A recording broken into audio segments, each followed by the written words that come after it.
بالله السميع العليم من الشيطان الرجيم. بسم الله الرحمن الرحيم. تبت يدا أبي لهب وتب ما أغنى عنه ماله وما كسب فيصلى نارا ذات لهب وامرأته حمالة الحطب في جيدها حبل من مسد. الله أكبر. سورة اللہب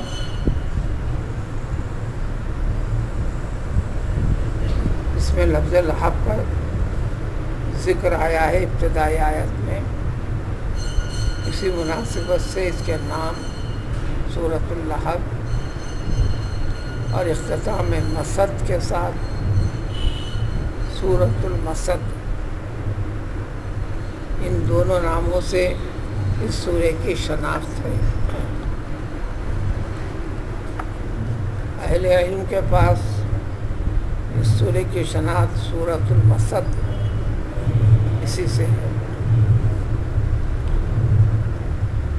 لہب لہب شعلے کے معنی ہے، جلتا ہوا آگ کے شعلے والا، آگ کا شعلہ.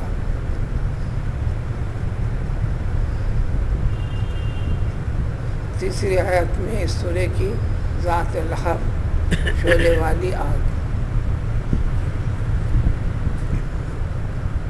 ابو لہب کا تذکرہ ہے اور ان کی بیوی کا تذکرہ ہے.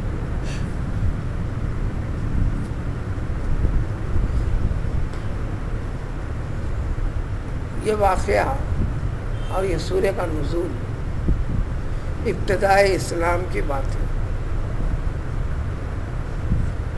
کل جو تفصیلات گزری تھیں سورہ نصر سے متعلق،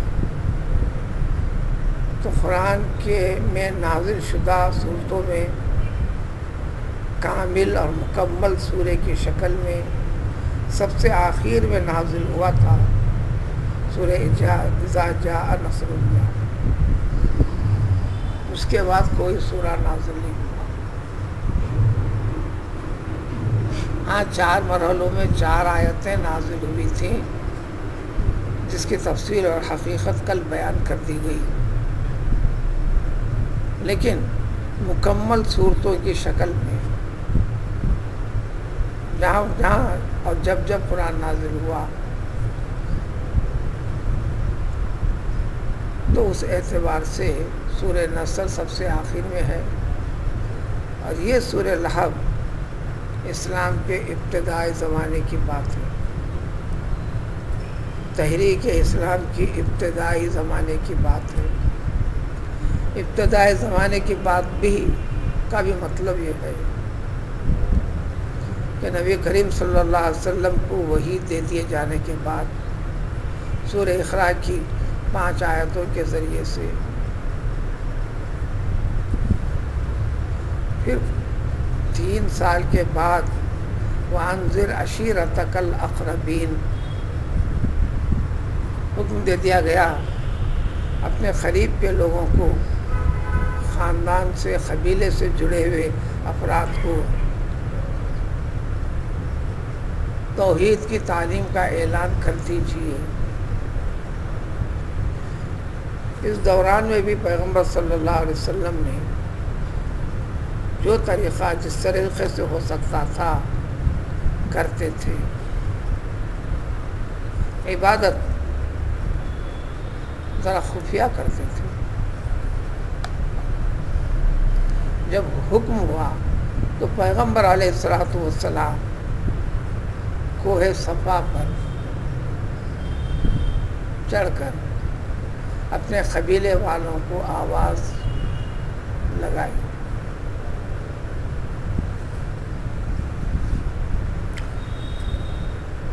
حجاج کرام زمانے سے جاتے ہیں آتے ہیں، صفا اور مروہ کے درمیان میں صحیح کرنا ہے کرتے ہیں، لیکن پہاڑی کی حقیقت باقی نہیں ہے،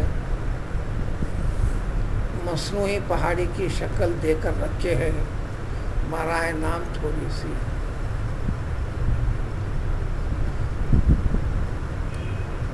جس کو پہاڑ بول رہے ہیں، آپ جا کر دیکھتے ہیں تو پہاڑ نہیں ہے، مصنوعی شکل بھی جو دے کر رکھے ہیں تو اس میں آپ اس کو ٹیلا بول سکتے ہیں، زمین سے کچھ اٹھا ہوا حصہ، ٹیلا، ٹیلے کو پار نہ سکے۔ ساری تاریخ پہاڑ بتاتی ہے، صفا ایک پہاڑ ہے، مروہ ایک پہاڑ ہے۔ وہ قدیم طریقہ عربوں کے لحاظ سے بھی کوئی اہم بات بیان کرنی ہوتی تو بلندی پہ چڑھ کر لوگوں کو آواز لگائی جاتی، اس کا مطلب یہی ہوتا کہ بہت کوئی اہم بات کا اعلان ہونے والا ہے، سب نکل کر آتے، جمع ہوتے، پھر سنتے۔ اسی طریقے پر پیغمبر محمد مصطفیٰ صلی اللہ علیہ وسلم نے بھی پہاڑ پر چڑھ کر آواز لگائی، قبیلوں کے نام لے لے کر۔ آپ کی رشتہ داری جو ہے جن قبیلوں میں بٹی ہوئی ہے، سارے قبیلوں کے نام ایک ایک لے کر جمع کر کے بتائیں۔ اے آل غالب، قبیلہ غالب، اے آل قصی، اے آل عبد مناف، اے آل مرہ، اے آل لوئی، یہ سب برانچز ہوتے ہیں، آپ کے قبیلے بٹا ہوا ہے، ان تمام میں رشتہ داری ہے۔ تو اللہ تعالیٰ کا جو ارشاد تھا انذر عشیرتک الاقربین، آپ کے خاندان کی، تو خاندان دور دور تک کس طرح متعلق ہوتا ہے۔ ابو لہب بھی جمع ہوا، یہ ابو لہب پیغمبر صلی اللہ علیہ وسلم کے چچا، پیغمبر صلی اللہ علیہ وآلہ وسلم کے چچا۔ قبیلہ پروری عربوں کی شناخت ہے، آج بھی ہے۔ جو وہ نام کہے گا تو اپنے قبیلے کی نسبت کے ساتھ کہے گا، اس کے بغیر اس کی شناخت نہیں، پہچان نہیں۔ اور پھر قبیلے کے لیے جینا، قبیلے کے جان لگانا، قبیلے کے لیے مال لگانا، یہ ان کے خمیر میں داخل ہے۔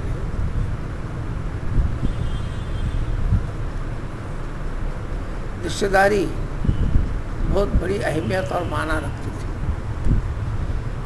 مذہبی اعتبار سے رشتہ داری اہمیت ہے، معنی ہے۔ عبادت میں بھی سب سے بڑی عبادت اقربا پروری کو ملحوظ رکھنا، عام عبادت سے بڑی عبادت کا درجہ اسلام دیتا ہے۔ چنانچہ جب کوئی خیر والا معاملہ کرنا ہو، کسی بھی انسان کے ساتھ کرنے کا حکم ہے، جب خیر والا معاملہ ہو تو اس خیر کو یہ بنیاد دماغ میں لا کر کہ مجھے خیر تو کرنا ہے، کیوں نہ یہ خیر میں اپنے خاندان سے جڑے ہوئے فرد کے اوپر کروں، تو اس کے لیے پیغمبر صلی اللہ علیہ وسلم نے فرمایا، یہ دین کا اصول بن گیا کہ اس کے لیے دو راج ہے، ایک تو خیر کرنے کا، دوسرے یہ اقربا پروری کو جو دماغ میں لایا ہے اس کا۔ یہ تو قبیلے خاندان سے جڑا ہوا ہے۔ پھر عام انسان دوست و احباب کے ساتھ بھی جب جڑ جاتے ہیں تو بھی ایک رشتہ ہوتا ہے، یہ اس سے زائد جو مفہوم نکل سکتا ہے۔ اس کی مستقل تعلیم ہے، سورہ حجرات کے اندر اس کی طرف خاص تذکرہ ہے۔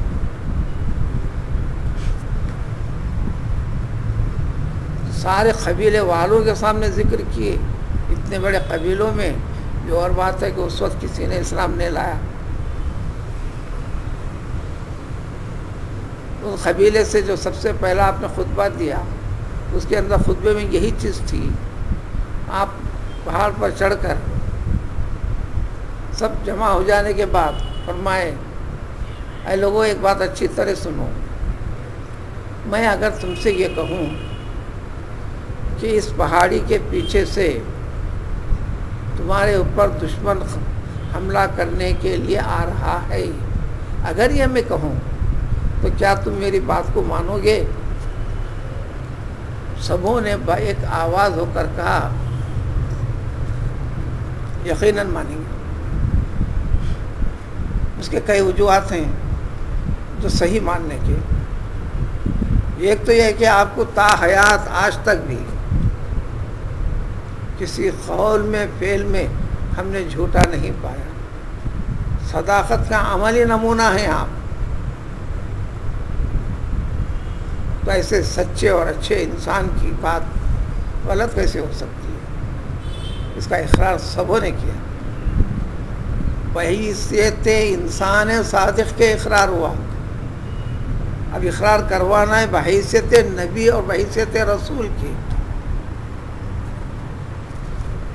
بحیثیت انسان کے، بحیثیت انسانی اخلاق کی، انسانی تربیت کی، بہتر انسان ہونے کے اعتبار سے سبوں نے اقرار کیا۔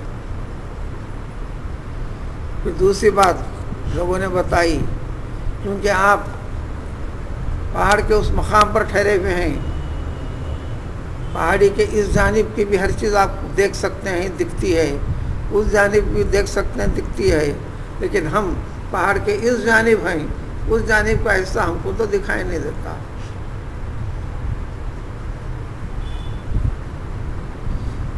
ساری چیزیں اقرار کروانے کے بعد حضور صلی اللہ علیہ وسلم فرمایا انی لکم نذیر مبین، سن لو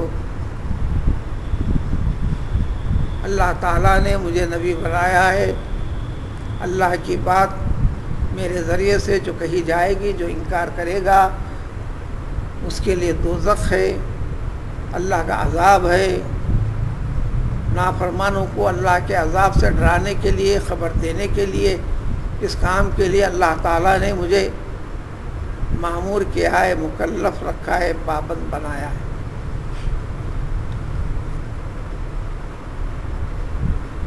قبول تو کسی نے نہیں کیا، رویہ غلط بھی کسی نے نہیں کیا،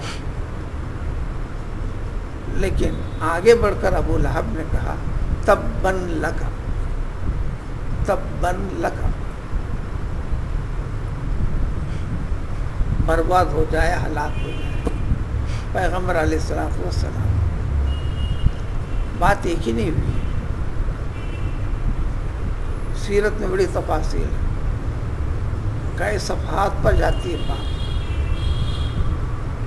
ایک مدت کے بعد پھر اللہ تعالیٰ نے انجام آخر کار میں ان ساری چیزوں میں سورہ لہب کو نازل فرما دیا، تبت یدا ابی لہب وتب۔ صرف ایک بات ایک ہی وقت میں، ذری دیر میں، ذرے لمحے میں نہیں ہو گئی، واقعات 20 چلے، مخالفت کی۔ عبد العزیٰ نام ہے، عبد المطلب کے فرزندوں میں سے ایک فرزند، نبی کریم صلی اللہ علیہ وسلم کے والد سب سے چھوٹے فرزند عبد المطلب کے، ان فرزندوں میں سے ان کے ایک فرزند ہے ابو لہب۔ رنگ روپ میں اتنے سرخ تھے، جمیل خوبصورت تھے، وہ آگ کا شعلہ انتہائی سرخ جس طرح دکھائی دیتا ہے، بس یہ کیفیت تھی۔ تو ابو لہب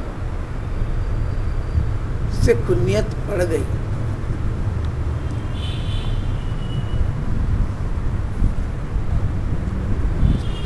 کنیت کا طریقہ یہ ہے، عام طور پر 99%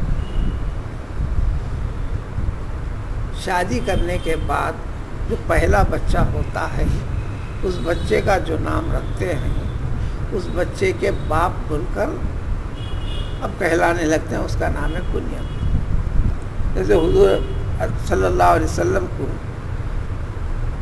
قاسم پیدا ہوئے، اس کے بعد سے پیغمبر صلی اللہ علیہ وسلم کا لقب ہو گیا ابو القاسم۔ اگر کوئی شادی سے پہلے رکھ دیتا ہو یا ماں باپ اپنے بچوں کی کنیت کے ساتھ جب نام رکھ دیتے ہیں، اس میں یہ اعلان ہوتا ہے کہ جب یہ بچہ بڑا ہو کر شادی کرے گا تو اس کو جب سب سے پہلے بچہ ہوگا اس بچے کا نام یہ ہوگا. لیکن ابو لہب کی اولاد میں کوئی لہب نام کا کوئی لڑکا نہیں تھا. اور دوسرا طریقہ یہ ہے کنیت کا، تبرک کے لیے، برکت کے لیے، شرف کے لیے رکھ لیا جاتا ہے. مسلم شریف حدیث کی جو سیاستہ کی کتاب ہے اس کی شرح کئی علماء نے لکھی اپنے اپنے زمانے میں. امام نووی نے جو شرح لکھی وہ مقبول ہے، معروف اور مشہور ہے. انہوں نے شادی نہیں کی، امام نووی نے شادی نہیں کی. زہد و ریاضت کا نمونے اور مثال کے طور پر تاریخ ان کو پیش کرتی ہے جو علمی خدمت انہوں نے انجام دی ہے، لیکن شادی نہیں. ان کی کنیت ہے ابو زکریا. نہ شادی ہوئی، نہ بیوی بچے، کنیت ہی نہیں. بہرحال ابو لہب یہ عبد العزیٰ کی کنیت ہے. یہ عبد العزیٰ نبی کریم صلی اللہ علیہ وسلم کے چچا ہیں، ان کی محبت کے تذکرے بھی ہیں. پیغمبر صلی اللہ علیہ وسلم کی پیدائش کے وقت پر یا آگے بڑھ کر ان کا عقیقہ کرنے کا تذکرہ ہے. انہوں نے عقیقہ بھی کیا تھا. پیغمبر صلی اللہ علیہ وسلم کا ان کی پیدائش کی خبر سن کر اپنی ایک باندی کو آزاد بھی کیا تھا. یہ بڑے بڑے تفاصیل ہیں، لیکن ایمان میں داخل نہیں ہوئے. کئی سبق والے پہلو ہیں. ایمان کا تعلق رشتہ داری سے اوپر ہے. رشتہ داری ایک چیز ہے، اس کی حفاظت بھی ایک چیز ہے. مذہب رہے نہ رہے، مذہب پر قائم رہے نہ رہے، رشتہ داری کی بقا کی بھی تعلیمات قرآن میں جگہ جگہ. ماں باپ اگر کافر ہوں، اگر تم مسلمان ہے شخص، تو صرف دین اسلام کی بنیادوں سے وہ ہٹانے کے لیے اگر کچھ ضد کرتے ہیں یا حکم دیتے ہیں تو ایسی صورت میں تم ماں کی بھی مخالفت کر، باپ کی بھی کر. ماں باپ کی شکل و صورت میں عام زندگی کے اعتبار سے، دنیائی امور کے اعتبار سے وہ تیری ماں حق ہے، وہ تیرا باپ حق ہے. تجھے ان کے خلاف میں اف کہنے کا بھی اختیار نہیں، جو قرآن صریح طور پر جگہ جگہ حکم دیتا ہے. رشتہ داری، ناطے، دوستی، احبابی ایک الگ چیز ہے. دین اور دین کے اصول اور بنیادیں، یہ ساری چیزوں کے اوپر سے ماں فوق ہے، اوپر. اب انسان کا زندگی میں امتحان، آزمائش یہی ہے کہ جب ایسی چیزیں ٹکراتی ہیں تو اللہ کو، اللہ کے دین کو، اللہ کے طریقوں کو ترجیح دیتا ہے یا پھسل جاتا ہے.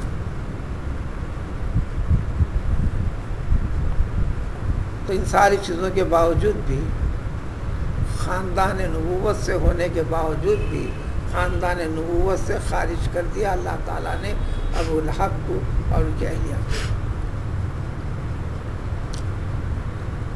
سارے عرب قبیلوں میں سب سے بڑا خاندان اور سب سے بڑا قبیلہ، سب سے زیادہ شرف اور مرتبے کی اونچائیوں کو پہنچا ہوا.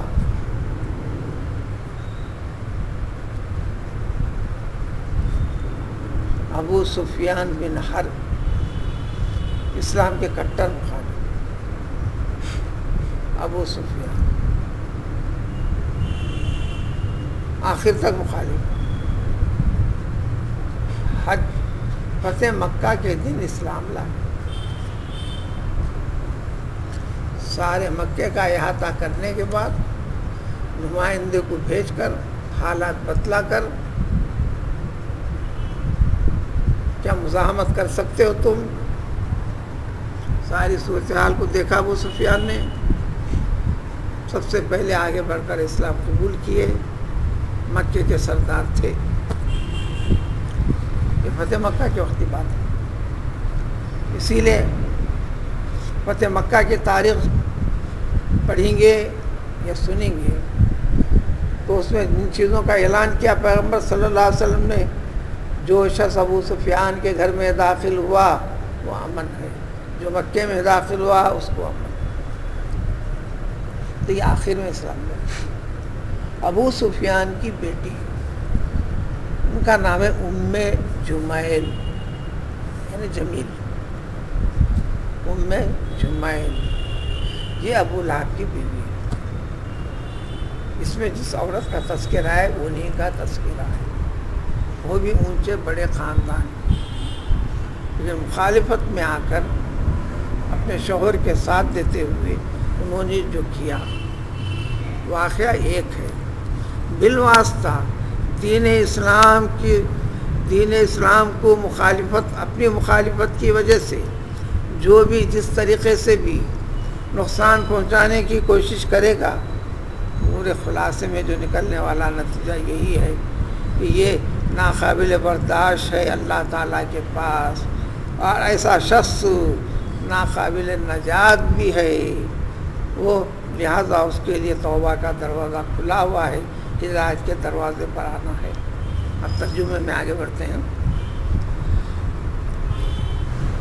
تباہ ایسی تباہی کو کہتے ہیں، بربادی کو، کہ ایک سلسلہ لگنا پھر وہ علاج ہو کر سدھرنا نہیں، آخر نتیجے میں ہلاک ہو جانا، برباد ہو جانا. تو تبت یدا ابی لہب، ابو لہب کے دونوں ہاتھ ہلاک ہو گئے، برباد ہو گئے. ماضی کا سن، یعنی بچنے کی کوئی چیز نہیں، اور پوری طرح ہلاک و برباد ہو گئے. سادہ سیدھا ترجمہ، یدان ہاتھ کو کہتے ہیں، دونوں ہاتھ. انسان کی زندگی کے ہر معاملے کو تمہاری کرنی ہے، تم نے جو کیا تو بھگت رہے. انسان اپنی زندگی میں ہر معاملہ، خیر کا شر کا، ساری چیزوں کا ہاتھ سے کرتا. قرآن جگہ جگہ بما کسبت ایدیکم لفظی ترجمہ کرتے ہیں تو تمہارے ہاتھوں نے جو کیا اس کی وجہ سے یہ تمہارے اوپر شامت آئی. ہاتھوں نے کسب کیا، یعنی تم نے کیا، شرارت تم نے کی، گناہ تم نے کیے، نافرمانی تم نے کی، اس لیے تم پر تمہارے رب کا غضب ہے. یہ کہنے کے لیے اللہ تعالیٰ پورے قرآن میں جو فرمائیں بما کسبت ایدیکم، بما کسبت ایدیکم، تو گیا ابو لہب کی کرنی، یہ اس کو لے ڈوبی. اس لیے دوسرے درجے میں ترجمہ کرتے ہیں جو اس حقیقت سے، ابو لہب کے دونوں ہاتھ، یعنی ابو لہب کا دین اور دنیا دونوں کے دونوں چیزیں ہلاک و برباد ہو گئے، خسارے میں رہے، اب کچھ کام نہیں آئے.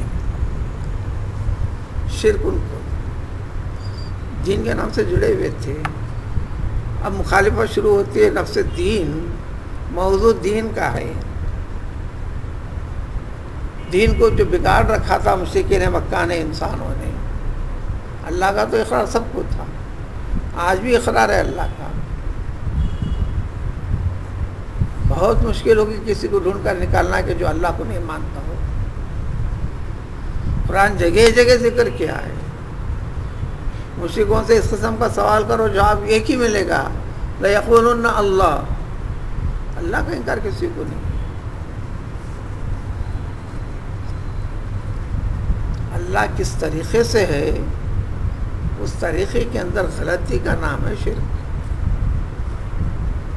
وہ اسماء حسنہ جس کا تذکرہ ہے، ان تمام مجموعے کو معنی اور مطلب کے لحاظ سے اب آپ جمع کیے تو جب پہچان ہوگی، شناخت ہوگی، یہ اللہ ہے.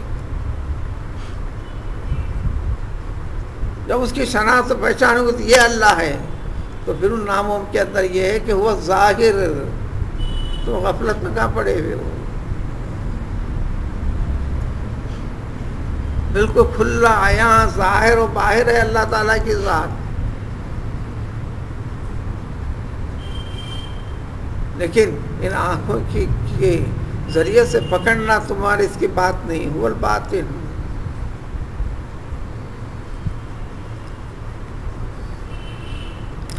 تو ابو لہب کا دین بھی گیا، دنیا بھی گئی.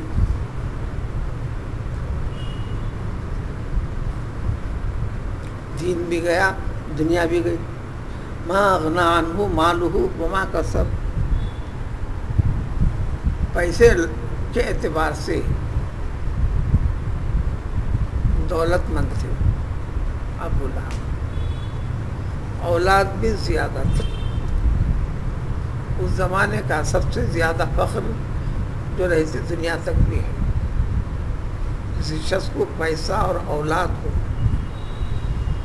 دنیاوی اعتبار سے وہ شخص مضبوط ہے. زندگی کے بعض مرحلے آتے ہیں، جو شخص قوی ہے بدنی اعتبار سے کمزور ہو جاتا ہے، فطری طور پر عمر کے بڑھ جانے کی وجہ سے یا کبھی کبھی حالات کا شکار ہوتا ہے.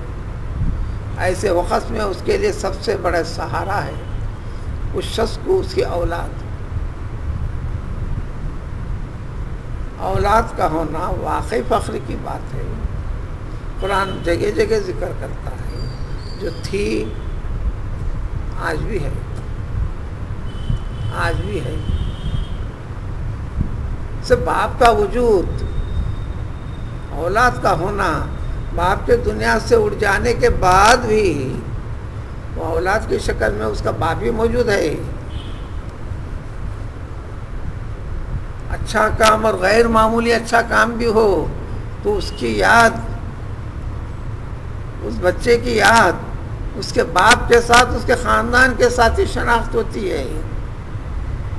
اور جب برا بھی کرا تو برائی کی شناخت بھی اس کے باپ کے ساتھ، اس کے خاندان کے ساتھ ہوتی ہے. اسی لیے ایک شخص جب مرتا ہے تو اس کے نام اعمال سب ختم. لیکن رسول اللہ صلی اللہ علیہ وسلم فرمایا کہ تین چیزیں، تینوں میں سے ایک، جو اپنے بچوں کی اچھی تربیت کیا، باپ کے مرنے کے بعد وہ باپ کو یاد کرتے ہو اپنی دعا میں. اقیموا الصلاۃ، تم صلاۃ کو قائم رکھو. حافظوا علی الصلوات، تم صلوات کی پابندی کرو، تم صلوات کی پابندی کرو. صلاۃ کی جمع صلوات، جس کو ہم ترجمہ کر رہے ہیں، نماز پڑھو. نماز سے پہلے صلاۃ کے معنی ہے عربی میں دعا کے، اور کچھ نہیں. صلاۃ کے معنی ہے عربی میں دعا کے، اس سے آگے کچھ بھی نہیں مانا. لیکن شریعت نے دعا کا ایک مخصوص ڈھنگ، طریقہ اختیار کیا. اللہ اکبر ہو کر کہنا، اس کے بعد اس نیت کے ساتھ ٹھہرنا، قرآن پڑھنا، پھر جھکنا کرنا، یہ کرنا. یہ اللہ اکبر سے لے کر سلام پھیرنے تک صرف دعا ہے. وہ رب سے، رب کے سامنے حاضر ہونا. تو اصل ڈکشنری لغت کے اعتبار سے صلاۃ کے معنی دعا کے. بعد میں طریقے دعا، دعا کے مختلف ڈھنگ ہیں. یہ شریعت کا مقرر کیا ہوا طریقہ دعا. تو اس دعا کا جو لفظی مفہوم تھا، اس مفہوم کو قرآن آ کر اور بڑھا دیا. لفظ صلاۃ عربی کا قدیم لفظ ہے. قرآن حدیث آنے کے بعد صلاۃ کا لفظ پیدا نہیں ہوا. لفظ صلاۃ کا جس معنی کے اندر لفظ تھا، اس معنی کے کو وسعت بخشا. اس اعتبار سے چلنے والی چل رہی عربی کو اور وسیع کیا. اسی طرح زکوٰۃ کا، صدقے کا سارا مفہوم وہی ہے. ایک ایک کے پیچھے تشریح ویسی چیز، الفاظ وہی ہوتے ہیں. میدان بدلتا ہے تو معنی بدلتے ہیں. وہی حروف ہوتے ہیں، شعبے الگ الگ، اس شعبے کی مناسبت سے اس معنی میں ڈلتا ہے.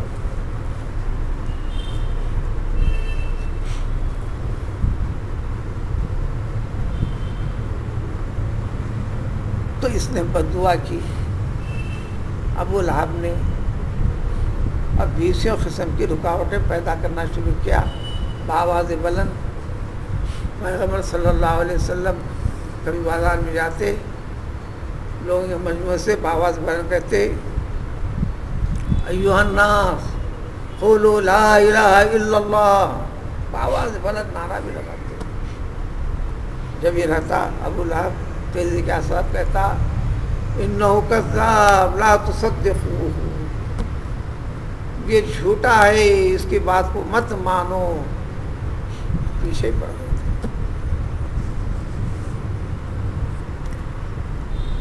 واقعات بہت ہیں، پوروں کی تفصیل کو بھی نہیں سکتے اس وقت، بیان کرنا بھی نہیں ہے. لیکن ان کو دعویٰ تھا، ایک اعزاز تھا اپنے مال کے اوپر، اولاد کے اوپر، اور یہ چیز ہونا ہے، یہ اللہ کی نعمت ہے. غلط استعمال پر یہ ساری کی ساری چیزیں وبال ہیں، ہلاکت و بربادی ہے. دنیا میں بھی کام نہیں آ سکتی، بچا نہیں سکتی، نہ اولاد بچا سکتی ہے آپ کو، نہ آپ کا مال بچا سکتا ہے. پھر اللہ تعالیٰ کے پاس بھی پھر اللہ کی جب گرفت ہوگی تو آپ کا مال بھی آپ کو نہیں بچائے گا، آپ کی اولاد بھی نہیں بچائے گی. چنانچہ ذکر ہے ما اغنا عنہ. عربی میں ماں کا لفظ کئی معنوں میں آتا ہے. جب وقت سے پہلے داخل ہوتا ہے تو یہاں دونوں معنی میں ہے. ماں نہیں، ماں کیا، کوشچن، دونوں معنی ہے. تفسیر میں کوئی فرق نہیں پڑتا، ترجمہ دونوں طرح سے ہوگا. عام ترجمہ ہے جو ہم بچوں کو رٹا آتے کرتے ہیں، اس ابو لہب کو اس کا مال کام آیا نہیں، یعنی ماں کے معنی نہیں. اس ابو لہب کو اس کا مال کام آیا نہیں، اور وہ چیز بھی کام نہیں آئی جو کچھ اس نے کسب کیا، کمائی کیا، کمایا دھمایا جو کچھ بھی کیا وہ اس کو کام آیا نہیں. اب کوشچن والے معنی استفہام کے، کیا کام آیا اس کو، ابو لہب کو اس کا مال، کیا کام آئی اس کو وہ چیزیں جو اس نے کسب کیا ہے؟ نہیں آیا، ہلاک ہو گیا نا. وہ بھی ہلاک ہوا، بچے بھی ہلاک ہوئے، مال بھی گیا، ابو لہب بھی گئے، ان کی اولاد بھی گئی، ان کی بیوی کا تو خاص طور پر تذکرہ اس کے بعد. سب کے سب برباد ہو گئے.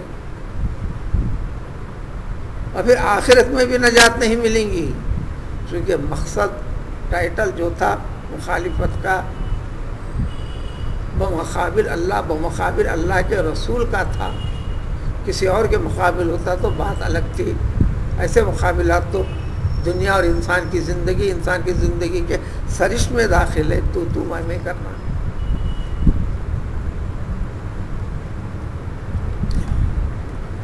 نبی کریم اب تو ہم نے ترجمہ کیا ماں کسب، جو کچھ اس نے کسب کیا وہ کام نہیں آیا. حدیث شریف میں ہے ان اطیب ما یاکل الرجل من کسبہ وان ولدہ من کسبہ. انسان اپنے پیٹ میں جو کچھ کھاتا پیتا ہے، سب سے اچھا اور بہتر قسم کی غذا، رزق وہ ہے جو اس کی کمائی سے کھاتا ہو. مانگ کر نہیں، لوٹ کر نہیں، کسی بھی کوئی بھی طریقہ نہیں. اپنی کمائی کے علاوہ دوسرے طریقے انسان کے پاس، لیکن اپنے ہاتھ سے. انبیاء کرام علیہ السلام کی شان بتائی گئی ہے، تو وہ بیش انبیاء کرام کے واقعات ملتے ہیں. پڑھے تو عربی کے اضافات من یدی یاکل من یدی، وہ اپنے ہاتھ سے، یعنی ہاتھ کی کمائی سے کمائی کر کے کھاتے تھے. ہندوستان کے طول و عرض کی مملکت کا مالک بننے کے باوجود بھی اورنگزیب اپنے ہاتھ کی کمائی سے ہی اپنا پیٹ بھرتے تھے. زہد کا ایک نمونہ تھے. یعنی دنیا سے، دنیا داروں کے لوگ طریقوں سے عدم دلچسپی، اس میں رغبت نہ رکھنا، اس کا نام زہد ہے.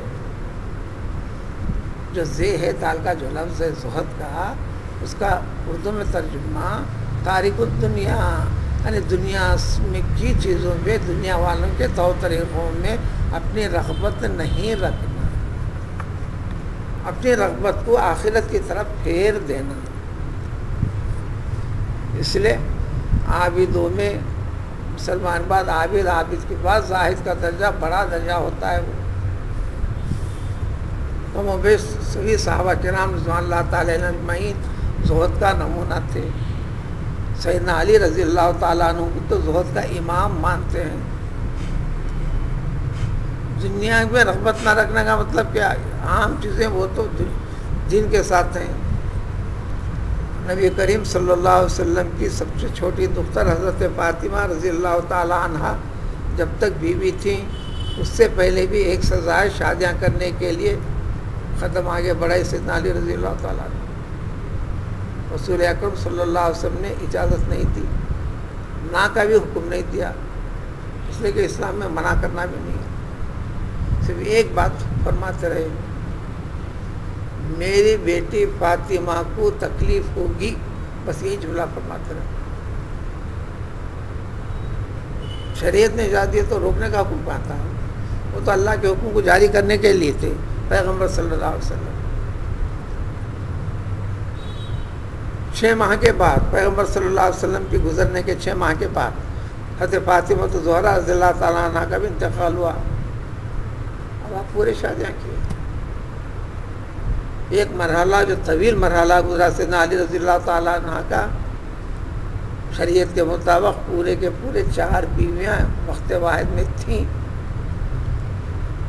صرف 4 بیویاں بھی نہیں، 4 بیویاں تھیں، 19 سریات تھیں. باندی ایک چیز ہوتی ہے، باندی کے اندر دونوں چیزیں خدمت کے لیے رکھتے ہیں، اس کے لیے رکھتے ہیں. اور ایک باندی ہوتی ہے جس کا نام عربی میں سریہ کرتے ہیں، سریہ ہے وہ لفظ میں سین ریہ سے. تو وہ صرف شب باشی کے عنوان سے ان کو باندی بنا کر رکھا جاتا ہے، اسی غرض کے لیے شب باشی کے تعلقات کو باقی رکھنے کے لیے ہی کیا جاتا ہے. تو سیدنا علی رضی اللہ تعالیٰ عنہ کے 4 بیویاں 19 سریات. تو گیا ہم اس کو انسانی فردی شکل میں گنیں گے تو 23 ہوئے. اسے سفیان ثوری رحمۃ اللہ علیہ فرماتے ہیں کثرت کے ساتھ شادی کرنا یہ زہد و تقوی کے خلاف نہیں ہے، یہ فکر ہٹاؤ. اس میں دلیل انہوں نے یہی پیش کی. تو کہیں یہ نہیں سمجھنا ہے کہ دنیا سے عدم رغبتی کا مطلب شادی مت کرو، وہ نہیں کرو، فلاں کرو، فلاں کرو.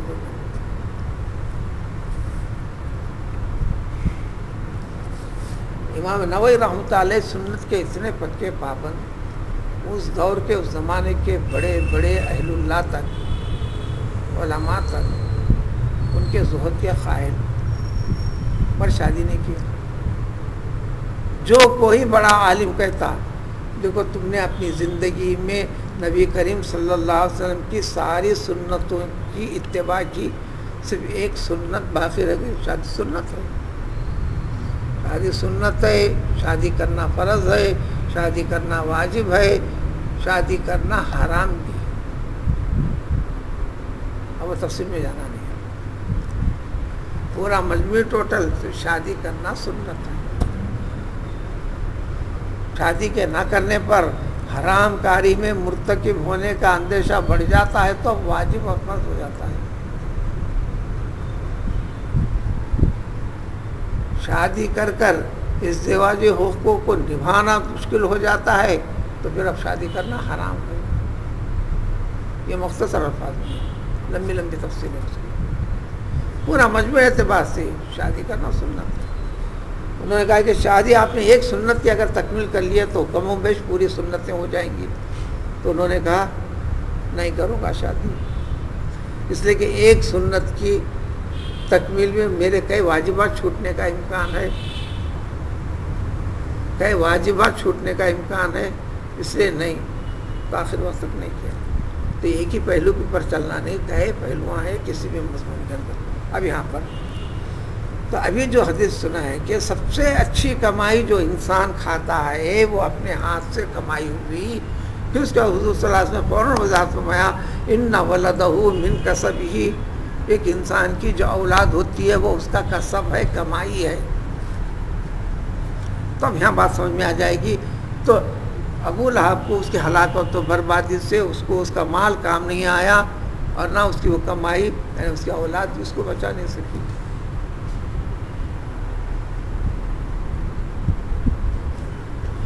نبی کریم صلی اللہ علیہ وسلم کی 4 دختران تھی، ان میں سے 2 حضرت رقیہ، حضرت ام کلثوم،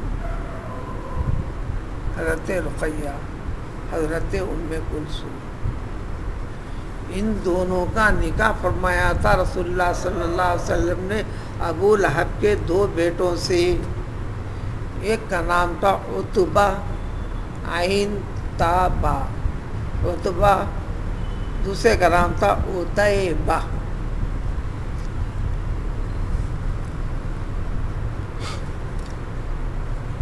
ابھی اسلامی احکام دوسرے جاری نہیں ہوئے تھے، جب اسلام آیا تو یہ رشتے ناتے تمام ساری چیزوں کو بھی ایک ساتھ قبول کرتے ہوئے آیا۔ تو پیغمبر صلی اللہ علیہ وسلم کی 2 بیٹیاں ابو لہب کے 2 بیٹوں کے نکاح میں ہیں، ایک عتبہ اور عتیبہ کے۔ اب پیغمبر صلی اللہ علیہ وسلم کو تنگ کرنا، اس سورہ کے نزول کے بعد بھی جب تنگ کرنا ٹھان ہی لیا تو انتقام کی ایک شکل و صورت نکالتے ہوئے ابو لہب نے اپنے ان 2 بچوں کو بلا کر کہا میرے سر کی قسم، تمہارے سر کی قسم۔ یہ زمانے جاہلیت کا طریقہ، اسلام نے منع کر دیا بعد میں، یعنی اس سے کہتے ہیں میرے باپ کی قسم، تیرے باپ کی قسم، فلاں کی قسم، میرے سر کی قسم، تمہارے سر کی قسم، اب ان دونوں کو نکاح سے خارج کر دو۔ خیر ہوا، خارج کیے ہوئے، لیکن اس میں عتبہ نامی نے کیا کیا، اب اس کو ملک شام جانا تھا، باپ کے ساتھ تجارت کے لیے، تاجر تھے، اور اس چیز کو سن کر فوراً باپ سے ذکر کیا عتبہ نے، ابا جان ذرا ٹھہریے، ابھی جا کر محمد کے سامنے کہہ کے آتا ہوں۔ ناشائستہ طریقہ اختیار کیا، لمبی تفصیل ہے، ناشائستہ طریقہ اختیار کیا، کہہ کر یہ کہا، وہ کہا، یہ کہا، منہ میں تھوک جما کر کے اوپر تھوکا بھی، ساری روایتوں میں اتفاق سے جمع ہے، لیکن آپ صلی اللہ علیہ وسلم کے اوپر تھوک پڑا نہیں، کیونکہ اللہ تعالیٰ بچاتے تھے، فرشتے رہتے تھے۔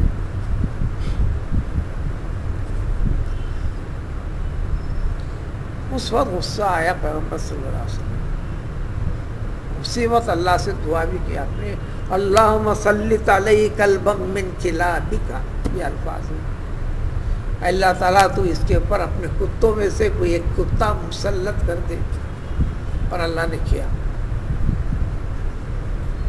ہم جس کو دیکھتے ہیں یہ کتا ہمارا ہے، وہاں جو نتیجہ جب دیکھیں گے تو جو اللہ تعالیٰ جو اپنے کتوں میں سے کتا مسلط کر دے، یہ قوی ہیکل شیر آیا، یہ کہہ کر سفر کو نکل پڑے ملک شام کو، لیکن پیغمبر صلی اللہ علیہ وسلم کی ہر مخالف بھی آپ کے زبان سے نکلا ہوا لفظ جب پڑھتا، اس کی حقیقت اس کے جسم کو، اس کے دماغ کو بے چین کر دیتی۔ ابو لہب نے جب سنا، اب فکر لگ گئی کہ محمد کی باتیں صحیح ہوتی ہیں، ادھر انکار بھی کرنا ہے، ادھر مخالفت بھی کرنا ہے، اس کو کہنا جو کہتا ہے محمد وہ صحیح ہوتا ہے، اور مجھے میرے بیٹے کی حفاظت کی فکر ہے۔ سفر جاتے جاتے جاتے رات میں ایک مرتبہ خیام صحرا میں، وہاں قریب میں گرجا گھر تھا، وہ طریقہ زمانے جاہلیت کا، جیسے یہاں بھی آج سے 70 سال پہلے تک بھی اس کے بعد واقعات جو ہیں، جیسے ربات بناتے فلاں کرتے تھے، مسافر خانے۔ اب یہ قافلہ جب رکا تو اس نے وہاں کا راہب نکل کر ان کو خبردار کیا کہ دیکھو یہاں درندوں والا علاقہ ہے، راتوں میں درندے پھرا کرتے ہیں۔ ابو لہب کو بڑی فکر ہوئی، قافلے کی شکل میں جاتے تھے، تو اپنے فرزند عتبہ کو درمیان میں رکھ کر تمام کو اطراف میں گھیرے میں لے کر سارے اونٹوں کو اطراف سے بٹھا کر یہ اعلان کر کر کے بھی محمد کی کہی ہوئی بات کے اندر دم ہے، اس کو فکر کرنا ہے، بچانا ہے۔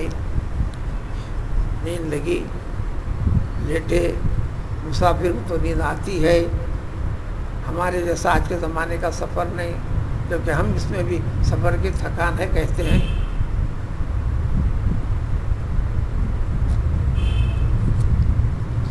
رات میں شیر آیا، سونگنے لگا، درمیان میں پہنچا، عتبہ کے پاس سے ٹکڑے ٹکڑے کر دیے۔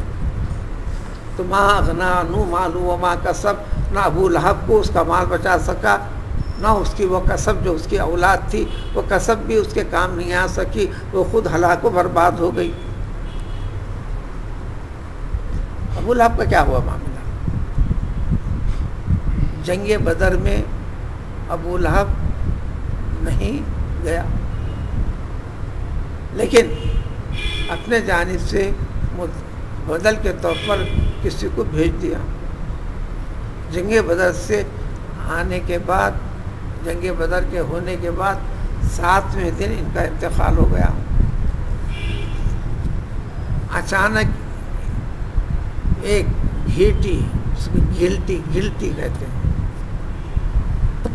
آج بھی ڈاکٹروں کا عام مشورہ ہے، کہیں بھی گھیٹی، خاص طور پر گردن، دماغ، کان کے پیچھے آئے تو اس کو آسان مت لو، فوراً تشخیص کراؤ، کسی بڑی بیماری کا اشارہ ہو سکتا ہے، یہ عام مشورہ ہے۔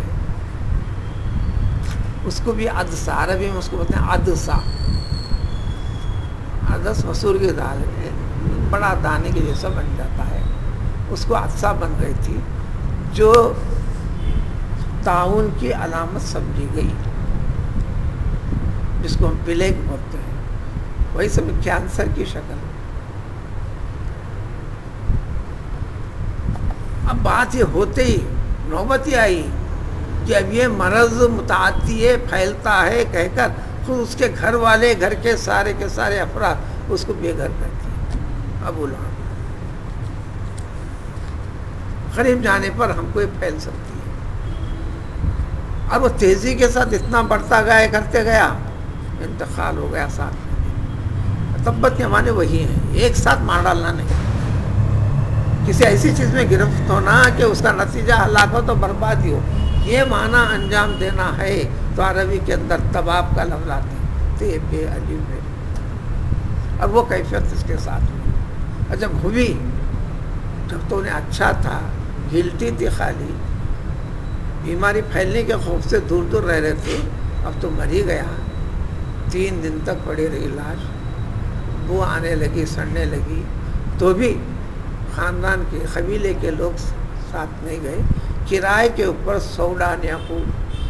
سوڈان کے لوگوں کو بلا کر کرائے سے ان کی خدمت حاصل کی گئی، انہوں نے اس کارروائی کو انجام دیا، لیکن وہ بھی گھبراتے ہوئے ایک گڑھا کھود کر پھر لکڑیوں کی مدد سے اس کو اس سے ڈھکل کر اس میں ڈالے، ایک روایت کے مطابق، اور ایک روایت کے مطابق ایک دیوار کی طرف قریب میں اسے ڈھکل کر پھر پتھرے اترے پھینکے کر کے ڈھانپ دیے تاکہ مٹی میں گل جائے۔ بہرحال جو بھی ہوا تو تباب ہو گیا۔ بات یہاں ختم نہیں ہو جاتی دنیا کی۔ اللہ تعالیٰ فرماتے ہیں سیصلیٰ نارا ذات لہب، شعلے والی آگ میں مرنے کے ساتھ ہی خبر میں بھی داخل ہونے والا ہے، آخرت میں بھی ہوگا۔ دنیا کے عذاب پہ بات ختم نہیں ہو رہی ہے، پھر یہ ابدی عذاب یہاں اس عذاب کے ساتھ نکلے تو دائمی عذاب کا سلسلہ لگا ہوا ہے، یہ ہو کر رہے گا۔ وامرأتہ، ان کی بیوی ام جمیل جو ابو سفیان کی بیٹی امیر معاویہ کی پھوپھی ہوتی ہے۔ امیر معاویہ بیٹے ہیں ابو سفیان کے، امیر معاویہ فرض، تو ابو سفیان کی بہن ہے ام جمیل، ابو سفیان کی بہن ہے ام جمیل۔ اس لیے امیر معاویہ کی پھوپھی ہوتی ہے. امیر معاویہ مسلمان ہے، ابو سفیان مسلمان ہے، آخر میں اسلام ہے.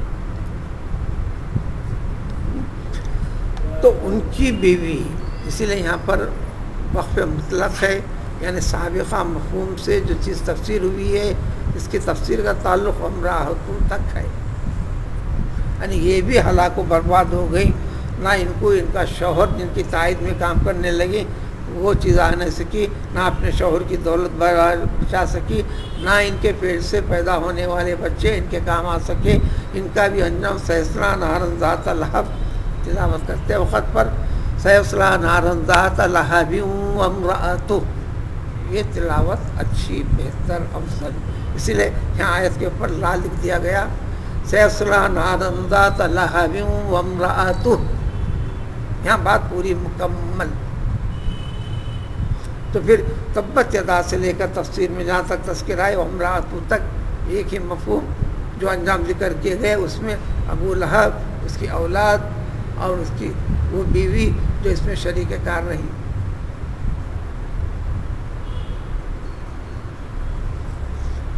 یہ سورہ جب نازل ہوا، بے تحاشا غصے میں آ کر یہ ام جمیل نکلی. رسول اللہ صلی اللہ علیہ وسلم احاطہ خانہ کعبہ میں بیٹھے ہوئے تھے، جس کو مسجد حرام کہتے تھے، اس وقت بھی مسجد حرام ہی نام تھا.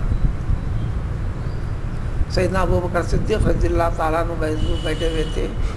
سیدھا غصے میں آئی، ہاتھ پہ ایک بڑا پتھر لے کر آئی، غصے سے بے قابو تھی. تو پتہ چلا کہ یہ سورہ میں تبت یدا ایسا ایسا نازل ہوا ہے.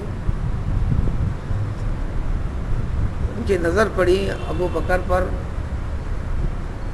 آخر وقت تک ادھر ادھر دیکھیں، ان کی نظریں رسول اللہ صلی اللہ علیہ وسلم کو پکڑ نہیں سکی. ابو بکر سے پوچھا تمہارے دوست کہاں ہیں، تمہارے ساتھی کہاں ہیں؟ انہوں نے میری حجو کی ہے. تو ابو بکر نے کہا کہ آپ کی کوئی حجو نہیں کی انہوں نے. یہ آیا ہے تو اللہ نے کی ہے، انہوں کہاں سے کی ہے؟ اللہ نے کی ہے. رسول اللہ صلی اللہ علیہ وسلم نے کیا کیا ہے؟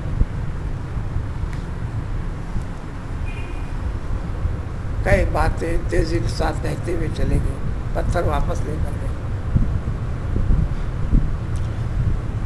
بعد میں حضرت ابو بکر بھی حیران رہے، کیا باتیں پوچھے تم نے؟ فرشتے آڑ کر لیا تھا اپنے پروں سے، مجھ کو چھپا لیا تھا. اس کو نہیں دکھائی دیا، میں سب کو دکھائی دے رہا تھا، اس کو نہیں دکھائی دیا. اس مفہوم کو قرآن میں بھی، سورہ بنی اسرائیل میں اور دوسری جگہ بھی،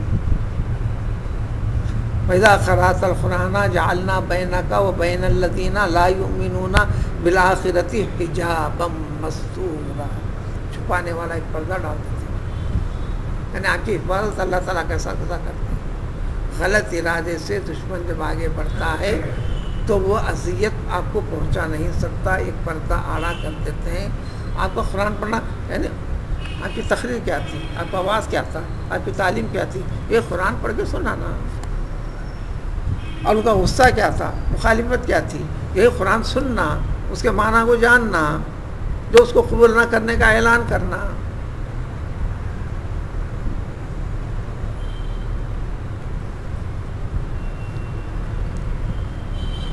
تو ان کی بیوی کے اوپر بھی یہ تھا.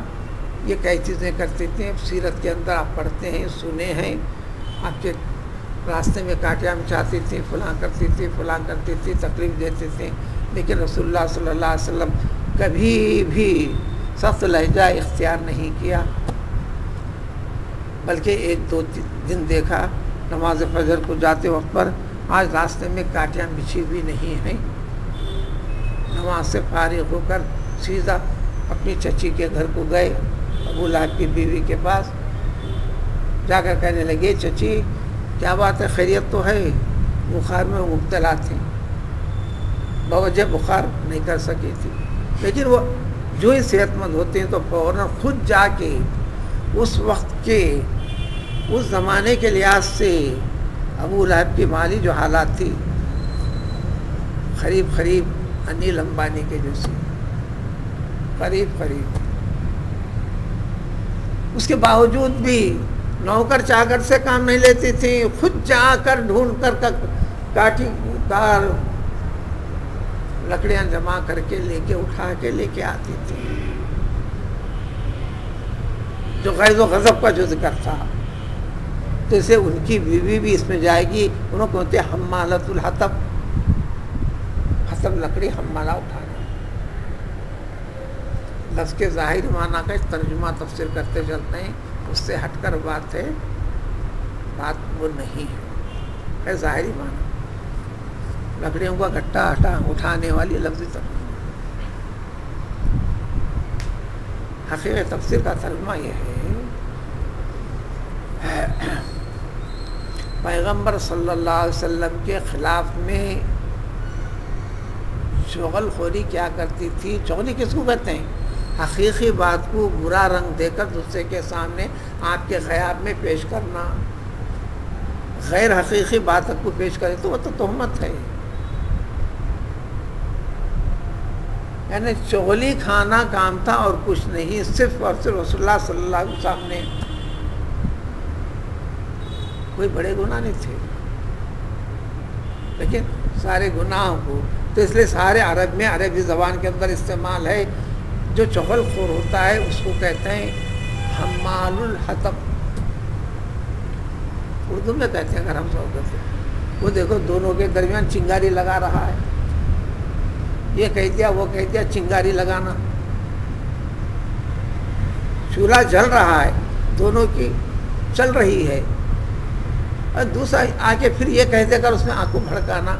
آگ میں لکڑی کو لگا دیا، آگ بھڑکی. تو چغل خوری اس لیے گناہ کبیرہ اسلام کے اندر سب سے بری چیز ہے.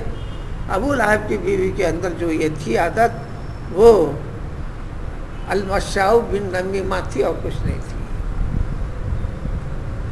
اس کو اصل عربی کے اندر جگہ جگہ عربی کے استعمال میں حمال الحطب اس شخص کو کہتے ہیں جو چغل خور ہوتا ہے، جو دونوں کے درمیان میں چنگاریاں لگاتے کر بھیڑا دیتا ہے، پیچھے سے نتیجہ دیکھتا ہے. فی جیدیا، اس کی گردن میں رسی ہوں گی، مضبوط بٹی ہوئی رسی. آدمی کو سمجھنے کے لیے رسی ہے، یعنی لوہے کی رسی، تار کی رسی ہوں گی، یعنی عذاب کی مختلف شکلیں ہوں گی. دیا گیا بالواسطہ خلاصہ غیبت سے بچنا.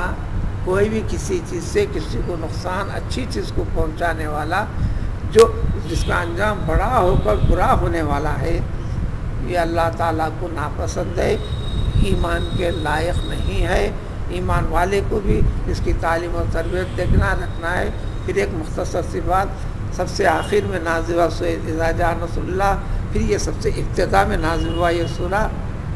تو اس سے پتہ چلتا ہے، ایک یقین دلانے والی بات یہ ہے کہ یہ پورے قرآن کی ترتیب اللہ کی طرف سے ہے، بندوں کی طرف سے نہیں. بندوں کی طرف سے ہوتی تو اذا جاء نصر اللہ کو آخر میں رکھتے، تب ابتدا کو سورہ فاتحہ ایک بار وہیں لے کر آتے. یہ ترتیب کے اندر دخل، انسانی عمل دخل نہیں ہے، اللہ کا عمل دخل ہے. بواسطہ جبریل امین علیہ الصلوۃ والسلام جو قرآن کی ترتیب دی ہوئی ہے، اسی ترتیب سے قائم اور باقی ہے. سبحان اللہ.